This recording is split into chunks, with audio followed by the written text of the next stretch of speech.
बात जरा वेटलैंड्स की भी करते हैं, जहां एक वेटलैंड इस वक्त सबसे ज्यादा या वादी कश्मीर के वेटलैंड्स तवज्जो का मरकज बने, जहां पर इस वक्त मुहाजिर परिंदों की आमद का सिलसिला जारी है। लेकिन यही वेटलैंड्स अगर हाथ से निकलते जाएं, खत्म होते जाएं, सुकड़ते जाएं, या जमीन जो तय रकबा था कितने पर काम होना चाहिए कितने पर नहीं, किस हिसाब से वो इस वक्त अगर चीजें दुरुस्त ना जाएं तो शायद मुस्तकबिल में हम नुकसान भी उठा सकते हैं।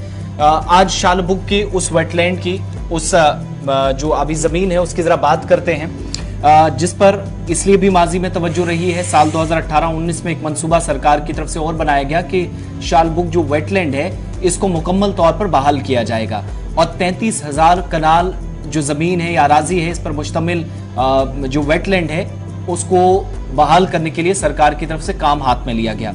लेकिन आज 2022 जिसका सेकंड लास्ट महीना है, 1.5 माह का वक्त या इससे भी कम अब अरसा रह गया है, आहिस्ता आहिस्ता दिन निकलते जा रहे हैं, हफ्ते खत्म होते जा रहे हैं, लेकिन शालबुग का वेटलैंड जिसकी बहाली की जिम्मेदारी सरकार ने उठाई थी वो अब तक मुकम्मल नहीं हो सका है, मंसूबा तशना तक मिले। इससे नुकसान क्या है?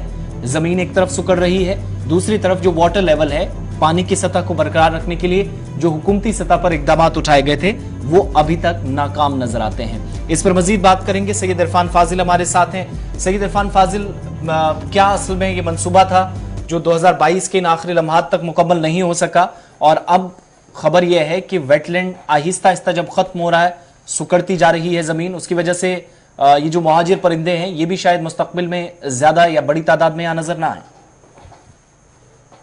बहुत शुक्रिया आसिफ। अगर मैं बात करूं वेटलैंड्स को लेकर तो इसमें कह सकते हैं कि बहुत बड़ा एक डिस्ट्रॉय है। इसकी एक बहुत बड़ी वजह है कि एक नेग्लिजेंस है। यानी डिपार्टमेंट के अंडर देखें तो कई सारी नेग्लिजेंस जो है वो सामने नजर आ रही है, क्योंकि हम देख रहे हैं जो प्रिस्टीन ग्लोरी या कह सकते हैं कि एक नेचुरल ब्यूटी जो कि एक एंशिएंट स्प्लेंडर को रिप्रेजेंट करती है, खासतौर पर अगर हम देखें वो धीरे धीरे अब सुकड़ती जा रही है। उसमें देखा जाए तो जो तकरीबन 16.7 किलोमीटर स्क्वायर एरिया जो है 33,000 टोटल एकर्स, अब धीरे धीरे वो सुकड़ता जा रहा है, जिसमें एक फ्लोरा फौना का एक जबरदस्त इंपैक्ट था, खासतौर पे सयाहत को लेकर भी, क्योंकि एक साइड से मुहाजिर परिंदे, जबकि हम नवंबर से लेकर फरवरी तक देखेंगे इसका एक माइग्रेशन होता है, स्पेशल माइग्रेशन होता है जो कि स्पेशली विंटर मंथ्स में रहता है। अब ये चीज जो है धीरे धीरे सुकड़ती जा रही है, कम होती जा रही है, जिसकी वजह से परिंदों का भी वहां पर जो बसेरा है वो कम हो गया। अब शालबुग की अगर हम वेटलैंड की बात करेंगे, ये इकोसिस्टम के साथ साथ एक कह सकते हैं कि रिगेन कर रहा था ग्लोरी को।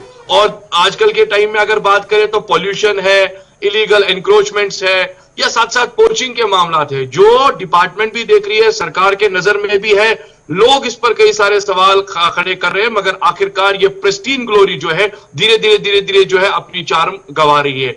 और इस बीच अगर देखें तो इसमें कोई अटेंशन नहीं है। खास तौर पर मैं ये कहूंगा कि वेटलैंड जो है प्रैक्टिकली जो है अब ये वेस्टलैंड में तब्दील हो गई है। इसमें देखिए मैं कहूंगा कि जितने भी एनिमल्स है वहां पर घास खाने के लिए अब जा रहे हैं, धीरे धीरे जो है इसका जो वेटलैंड की जो प्रिजर्वेशन है वो खत्म हो गई है। और इसमें कई सारे जो एजेंसीज है मैं कहूंगा उनका भी एक बहुत बड़ा इंपॉर्टेंट रोल है, खासतौर पे उनकी तरफ से कोई कॉम्प्रिहेंसिव मेजर्स नहीं लिए गए हैं, जिसकी वजह से अब देखिए सोरा सिक्किम मेडिकल इंस्टीट्यूट की मैं बात करूंगा, आंचार लेक में जो है मैक्सिमम बायोमेडिकल वेस्ट जो है डंप किया जाता है और उसके बाद वही धीरे धीरे फ्लोट होके इस जी हाँ शालबुग तक पहुंचता है, जिसकी वजह से ये पॉल्यूशन में तब्दील हो गया है। तो कह सकते हैं कि एक साइड से ग्लोरी, दूसरी साइड से माइग्रेशन बर्ड्स का आना जाना, और पिछले 30 साल से जो इनिशिएटिव्स ग्राउंड पर लेने थे इसको बचाने के, तो कह सकते हैं वो दिखाई नहीं थे। अच्छा, बड़ा इंपॉर्टेंट ये है जी आसिफ, अपने नाजरीन की नज़र में ये बात रखना चाहता हूँ, हमारे पास कम से कम 600 छोटे बड़े वेटलैंड्स थे कश्मीर वादी के अंदर, और ये वेटलैंड्स आबी पनाहगाहें जो थी ये 3 तरह का काम करती। एक तो हमारी पानी बचाती थी, बायोडाइवर्सिटी को जन्म देती थी और बड़ी चीज़ें इसके साथ जुड़ी हुई थी। लेकिन आज के दिन में अगर आप सर्वे देखें जो 2014 के बाद हुआ, हमारे पास बची कितनी है? 10 से 14 के दरमियान ही बची हैं, 600 कहाँ और 10 से 14 कहाँ।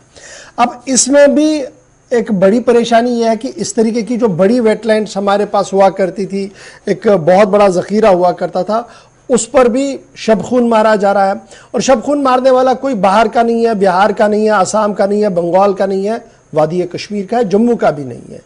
33,000 कनाल अराजी पर मुश्तमिल शालबुग वेटलैंड, बहाली का काम कब शुरू हो गया था? 2018-19 में।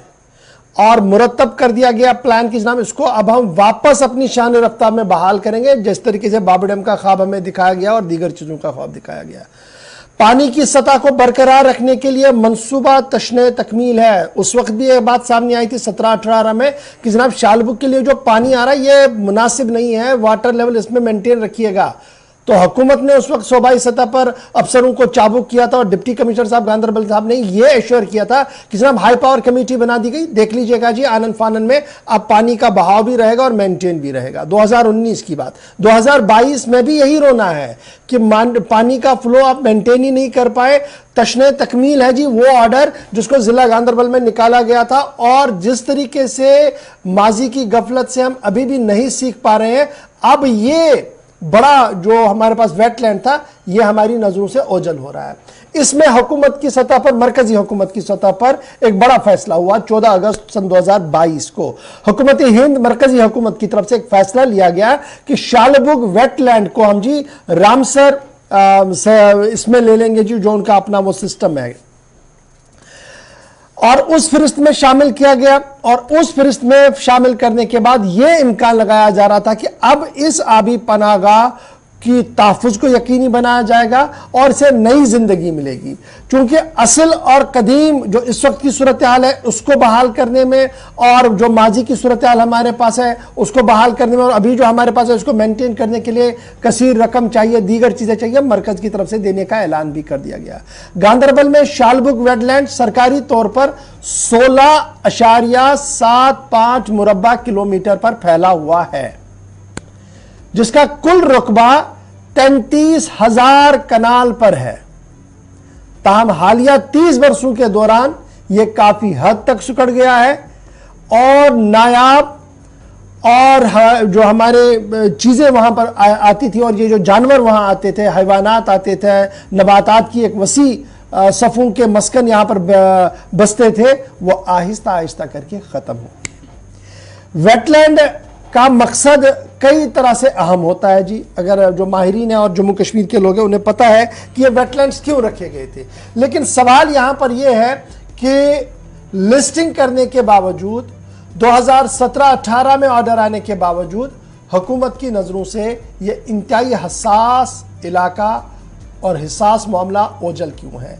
सूबाई कमिश्नर ने कई बार इस पूरे मामले पर एश्योर किया कि जितनी भी आबी पनाहगाहें हैं जी इनको हंगामी बुनियादों पर रेस्टोर किया जाएगा, लेकिन सिर्फ जब वो बाहर आते हैं, कैमरा लाते हैं, तो थोड़ी बहुत हलचल हम देखते हैं। कभी वॉलर के अंदर सफाई होती है, कभी झील के अंदर सफाई होती है, कभी होकरसर के अंदर सफाई होती है, कभी मानसबल के अंदर सफाई होती है, कभी कभी हमने देखा कि इस तरीके के जो वेटलैंड्स हमारे हैं वहाँ पर सफाई होती है। लेकिन कहाँ 100 की तादाद में और कहाँ डबल डिजिट या सिंगल डिजिट में आज हम आ गए। अगर आज भी हम नहीं सुधरे तो आने वाली नस्ल को हम क्या जवाब देंगे और उन्हें क्या देंगे, एक बड़ा सवाल है हमारे सामने।